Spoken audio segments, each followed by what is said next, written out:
नेग्लेरिया infection जो है गर्दन तोड़ बुखार के तरीके से मैनिफेस्ट होता है। सीरियस इन्फेक्शन है और जिस चीज़ से होता है उसका नाम नेग्लेरिया फाउलराई है। ये एक अदद अमीबा कहते हैं इसको। अमीबा वायरस नहीं है, वायरस हमें माइक्रोस्कोप के अंदर दिखाई नहीं देता है। वायरस बहुत एक छोटी चीज़ है जो खलिया तक नहीं है, लेकिन पैरासाइट जो है वो थोड़े बड़े साइज़ के होते हैं, उनको हम माइक्रोस्कोप में देख सकते हैं। खड़ा पानी है तो हम उससे, जैसे हम उसको नाक में ले रहे हैं तो उससे ये अंदर जा सकते हैं। ये हमारी लाइनिंग से चिपक जाते हैं, म्यूकस जो नाक की लाइनिंग होती है उससे चिपक जाते हैं और फिर यहाँ की जो हड्डी है जो नाक और दिमाग के बीच की होती है, ये बहुत बारीक होती है, तो उसके थ्रू अंदर जा सकते हैं। इसमें चांस ये होता है कि अगर ट्रीट नहीं किया गया तो वफ़ात भी वाक़ई हो सकती है। सो इसी वजह से ज़रूरी है कि हम उन चीज़ों को पहचान लें जिसके लिए जिसको देख के हमें कम से कम एक दफ़ा डॉक्टर को विज़िट ज़रूर कर लेना चाहिए। इसमें हमारे पास कुछ चीज़ों का कॉम्बिनेशन है। शदीद तेज़ बुखार, सर में शदीद दर्द और गर्दन झुकने में तकलीफ़, ये 3 चीज़ें हैं जो कि काफ़ी सीरियस हो सकती हैं। ये किसी भी गर्दन तोड़ बुखार की वो हो सकती हैं। इसके साथ अगर इतना शदीद हमारे पास जिसको कहते हैं कि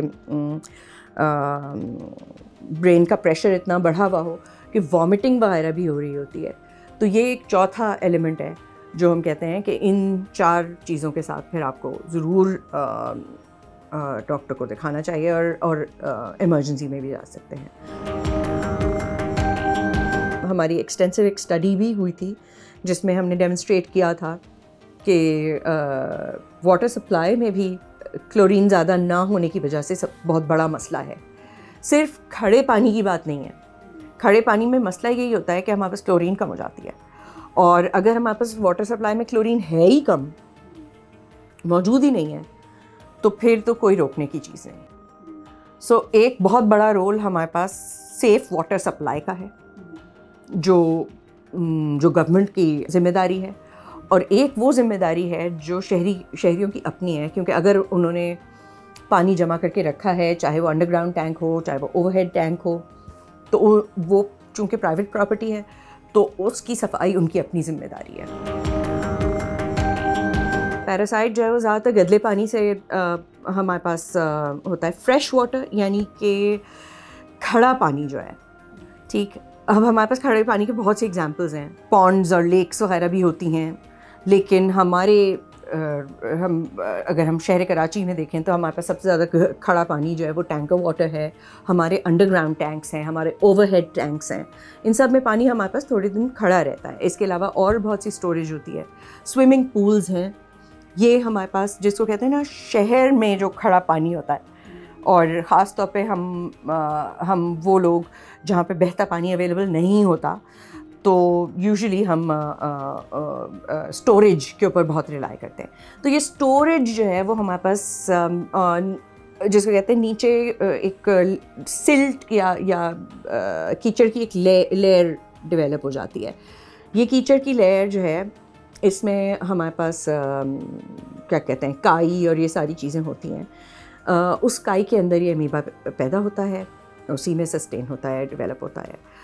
अच्छा, जब तक मौसम ठंडा रहता है तो अमीबा की सिस्ट बनी रहती है। सिस्ट जो है वो उसका इनएक्टिव फॉर्म होता है। जब गर्मी बढ़ती है और सस्टेन्ड गर्मी होती है, 2 से 3 हफ्ते आपके पास जो है वो 35 से 40 तक का टेम्परेचर सस्टेन होता है, तो पानी का टेम्परेचर इतना होता है कि वो गर्म हो जाए। यानी कि 40 से अगर ज़्यादा हमारा वैसा टेम्परेचर होगा तो पानी का टेम्परेचर 35 तक का हो जाएगा, ठीक है। सो उस सिचुएशन में ये फूटते हैं और ये एक्टिव फॉर्म अमीबा फॉर्म में आ जाते हैं। 99% से ज़्यादा की इसकी मॉर्टेलिटी है।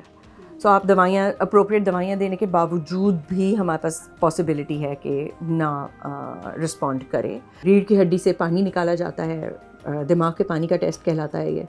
CSF का और CSF के उसमें जो है वो DRB डिटेल रिपोर्ट जो जनरल टेस्ट वो तो है ही, लेकिन उसके अंदर चूंकि अब पानी निकल चुका है तो हम उसको माइक्रोस्कोप में एग्जामिन कर लें तो उससे हमें अगर खुदा न खास्ता इतने जरासीम बढ़ गए होंगे तो वो दिखाई भी दे सकते हैं, अमीबा हमें CSF में भी दिखाई दे सकते हैं। नहीं तो अगर शक बहुत ज़्यादा है कि नेग्लेरिया हो सकता है तो उसका PCR भी अवेलेबल है। हर जगह नहीं होता, आपको पूछना पड़ेगा कि कहाँ पर अवेलेबल है।